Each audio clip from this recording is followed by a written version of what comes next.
Ընդդիմություն, մենք դեռ սպասում ենք ձեր պատասխան գործողությունների, որովհետև Նիկոլը գողացել է ժողովրդի քվեն։ Իսկ քանի դեռ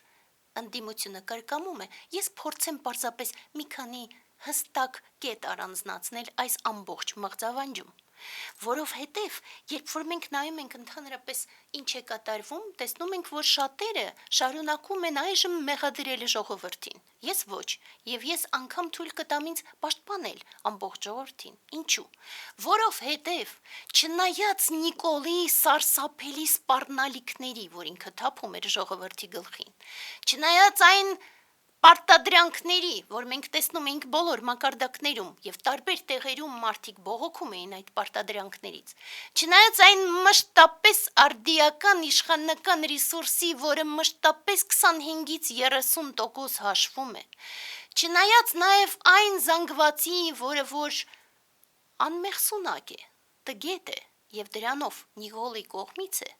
այնուամենայնիվ փաստացի մենք կարող ենք պնդել հետևյալը. երբ որ Նիկոլը այժմ հանդգնում է շարունակել խոսել ժողովրդի անունից, ինքը կրկին ստում է, որովհետև նույնիսկ այս սարսափելի ընտրակեղծիքներով հանդերձ ինքը ստացել է ընդամենը քվեարկողների 29%-ը, իսկ քանի որ, ինչպես ասեցի, 25-ից 30% դա իշխանական ռեսուրսն է, ուրեմն ընդհանուր առմամբ մենք ստանում ենք ընդամենը 1% անմեղսունակ մարդկանց, ովքեր որ հենց Նիկոլի իրական էլեկտորատն են, մնացած ամբողջը ճնշումներ են եւ պարտադրանք եւ կեղծիք։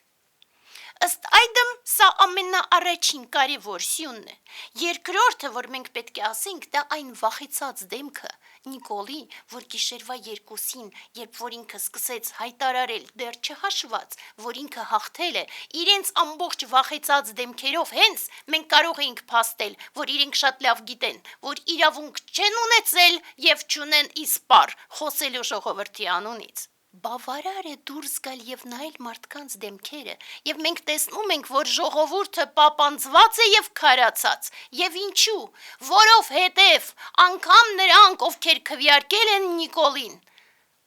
ամաչում են իրենց կեղծիքների համար, իսկ մյուսները հուսահատված են։ Սակայն ցավոք սրտի, մենք պետք է նորից ու նորից բոլորին հիշեցնենք, ցավոք սրտի, հուսահատությունը չի փրկում բոլորիս։ Ոչ հուսահատությունը, ոչ անտարբերությունը, ոչ անջատվածությունը չի փրկի եւ ոչ մեկին, որովհետեւ մենք նույն սուզանավում ենք եւ այդ սուզանավը ցավոք սրտի շարունակում է գլորվել անդունդը։ Սա այն տխուր միջավայրն է, որում որ մենք կանք մի կողմից, բայց մյուս կողմից մենք տեսնում ենք, որ այս կամ այն ձևոր ելքերը հնարավոր են։ Եվ քանի որ ես չեմ մեղադրում ժողովրդին, ոնց որ ասեցի, մենք պետք է նաև փաստենք այն մյուս իրողությունները, որոնք որ պատճառ դարձան, որ անգամ այդ 29%-ը հնարավոր դարձավ։ Նույնիսկ կեղծիքներով հանդերձ։ Եվ որոնք էին այդ պատճառները։ Առաջինը ցավոք սրտի, որ մենք չունենք իրական ընդդիմություն։ Մենք ունենք դաշտում արկա ընդդիմություն, որոնց ստիպված քվեարկում ենք եւ նորից ու նորից իրենց հիշեցնում ենք։ Ձեզ քվեարկում էինք ոչ թե ձեր հնչեցրած ծրագրերի համար, ոչ ձեր դեմքերի կամ խոսքերի համար, այլ որովհետեւ մենք դեմ ենք Նիկոլին եւ որովհետեւ ինչ որ ձևով ձեզ վստահության քվեն ենք տվել, որպեսզի դուք պայքարեք չարիքի դեմ։ Եվ մենք թույլ չենք տա, որ դուք մեկ վայրկյան անգամ մոռանաք դրա մասին։ Մյուս կողմից մենք հասկանում ենք, որ ցավոք սրտի ուրեմն ժողովրդում խնդիր կա։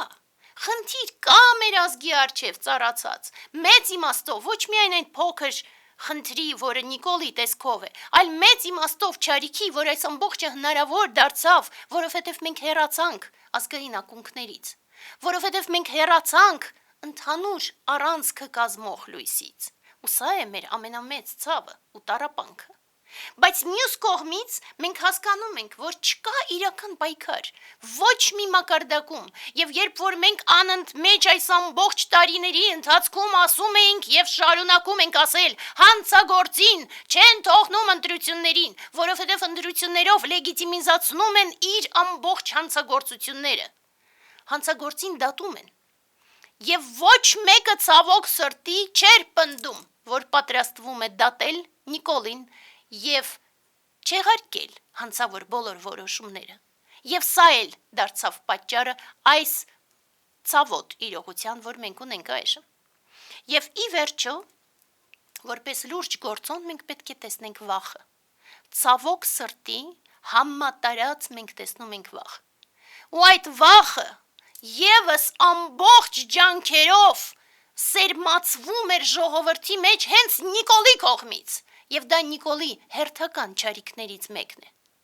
որովհետեւ վախեցնել ուրիշներին, դա արդեն իսկ չարիք է, իսկ երբ որ դու վախեցնում ես նաեւ մահերով հանդերձ, դու վաղ թե ուշ դրա պատասխանը կտաս։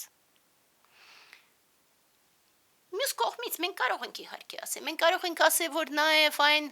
արբանյակ փոքր ծախված կուսակցությունները, որ ընդհանրապես հասկանալի չէ ինչպես, բայց որոշակի տոկոսներ են հավաքել։ Մենք կարող ենք նաև տեսնել այն տգիտությունը համատարած նորից կամ երբեմն նորից անմեղ սունակ լինելով, որ մարդիկ նստում են ծառի ճյուղի նման ու սկսում են սղոցել այդ ճյուղը, ու մենք էլ ասում ենք ցավով հանդերձ, ասում ենք մի կտրի, մի սղոցի այդ ճյուղը, որովհետև ընկնելու ես եւ ջարդվելու ես ամբողջությամբ։ Ու ցավոք սրտի ոչ միայն նրանք են նստած այդ ճյուղի վրա, այդ ամբողջ ճյուղի վրա, որ իրենք սղոցում են, ճյուղի վրա հայտնվել է ամբողջ Հայաստանը եւ հայ ազգը։ Եվ սա մեր խորքային ցավն է։